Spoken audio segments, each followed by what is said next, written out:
Je me suis pris un coup, il a fallu que j'aille faire un scanner parce qu'ils avaient peur que ce soit vraiment grave. C'est traumatisant, ça fait peur, ça fait mal, c'est fou.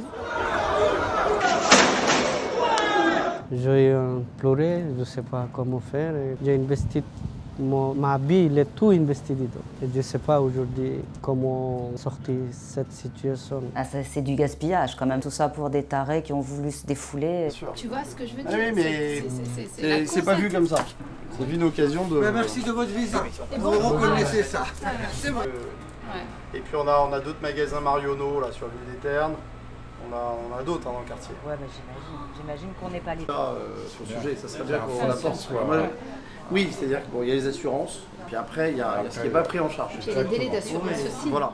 Qu'est-ce qui se passait? Vous regardez, déjà il a cassé tout mon restaurant, il a failli vider tous les restaurants, casser mon intérieur.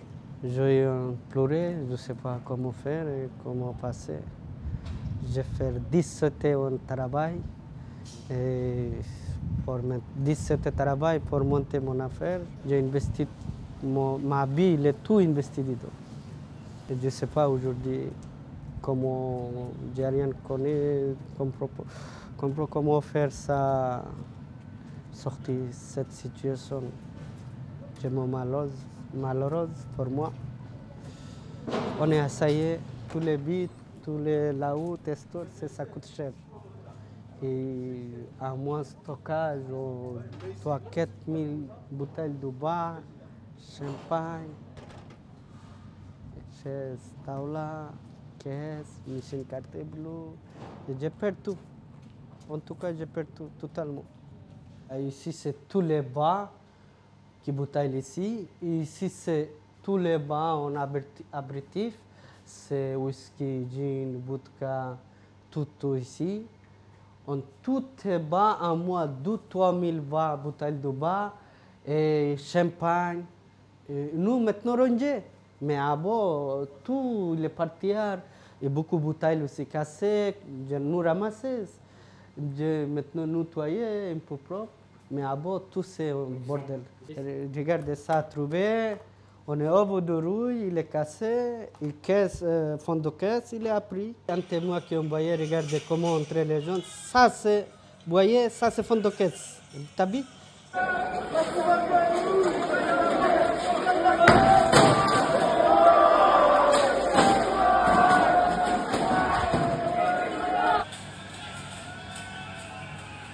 Là-bas, casse, table, chaise, mon guitare.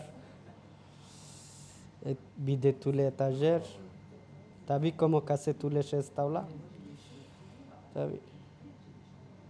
Regarde.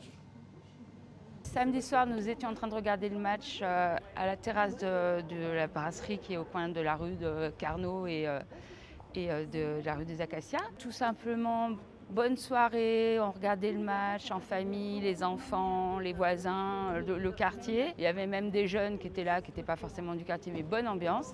Et au moment de partir, on est parti avant la fin du match, en se disant que ça allait peut-être y avoir des débordements.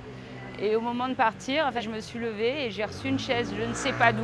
Je me suis pris un coup, il a fallu que j'aille faire un scanner parce qu'ils avaient peur que ce soit vraiment grave. Et là, on a vu qu'il y avait des attroupements dans la rue et j'ai commencé à filmer. J'ai eu des tirs de mortier là sur ma fenêtre et ils nous ont dévalisé le Carrefour Market en bas de chez moi. Et là, je me suis terrée et franchement, on a eu très peur. C'est traumatisant, ça fait peur, ça fait mal, c'est fou. Sur le moment, en fait, j'étais sonnée, je me suis mise à pleurer, j'ai pleuré.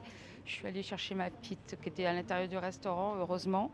Et on est rentré, je voulais rentrer chez moi. J'avais peur. Je voulais juste rentrer et que tout ça s'arrête. J'ai vu qu'ici, c'était complètement... qu'il y avait un rond, comme s'ils avaient jeté une grosse pierre. Ils ont quand même bien tapé là, ils ont fait quelques... Voilà, ils se sont bien acharnés sur le panneau, sur le drapeau. C'est mon voisin qui m'a appelée, en fait, sa serveuse qui m'a appelée à 3 h du matin, qui m'a réveillée en me disant Linda, viens d'urgence, et il y a eu de la casse dans la rue et ta vitrine, je crois qu'elle est complètement cassée. Et ensuite, quand je suis arrivée ce matin, j'ai vu les débris de verre et c'est toute la vitre qui est cassée. La fissure, elle est là. Voilà, en fait, ça fait... Hop, là on a mis un scotch en attendant qu'on nous casse complètement. Là on est obligé de casser complètement la vitrine pour mettre une provisoire avant la définitive. Oui, bien sûr, c'est inquiétant, mais après je me dis, j'espère qu'on a une bonne assurance qui va nous couvrir. Il n'y a pas que ça à faire avec l'argent. Je pense qu'ils se sont servis du foot pour se défouler. La masse comme ça, ils se sont dit allez les gars, on va descendre à Paris, on va tout casser, on va profiter pour voler, piller. Enfin, c'est des gamins et les gamins c'est les plus dangereux. Ici c'est comme ma maison aussi, donc des gens qui rentrent chez soi, on a l'impression qu'ils rentrent dans notre intimité. Et de cette façon-là, tant que les clients y rentrent, c'est pas pareil, bien sûr on les invite à rentrer. Mais quand c'est des gens qui sont là pour tout casser, pour faire du mal, quoi, en fait. On a l'impression qu'ils rentrent dans notre intimité, et là, c'est plus pareil, et c'est ça qui fait peur. Une fois que j'ai su qu'ils n'étaient pas rentrés, déjà, j'étais soulagée. L'enjeu de cette visite, avec la Chambre de commerce, c'était d'aider les commerçants, les entrepreneurs à s'en sortir avec les démarches notamment administratives, donc voir où ils en étaient vis-à-vis de leurs assureurs, et s'assurer qu'ils soient bien pris en charge. Et la mairie du 17e s'est engagée aussi à les soutenir en saisissant le préfet et l'État pour qu'il y ait un fonds qui vienne indemniser les commerçants qui ne seront pas tout simplement couverts par leurs assurances sur certaines dégradations. Et aussi comprendre ce qui s'est passé. Parce qu'ici, à l'évidence, il y a eu des violences inacceptables. On a eu vraiment des hordes de barbares qui étaient venus se servir.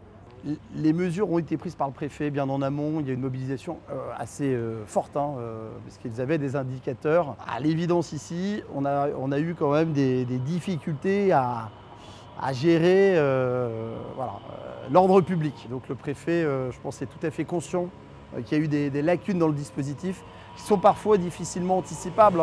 Pas parce que vous mettez beaucoup de policiers, à un moment donné, il y a des itinéraires malins et quand vous avez une délinquance et vraiment qui veut en découdre et qui est motivée uniquement pour casser, pour piller, pour agresser, mettre le feu et ne plus respecter l'ordre public, vous pouvez toujours mettre des policiers. Mais à l'évidence, il y a eu ici un temps de réaction peut-être un peu lent.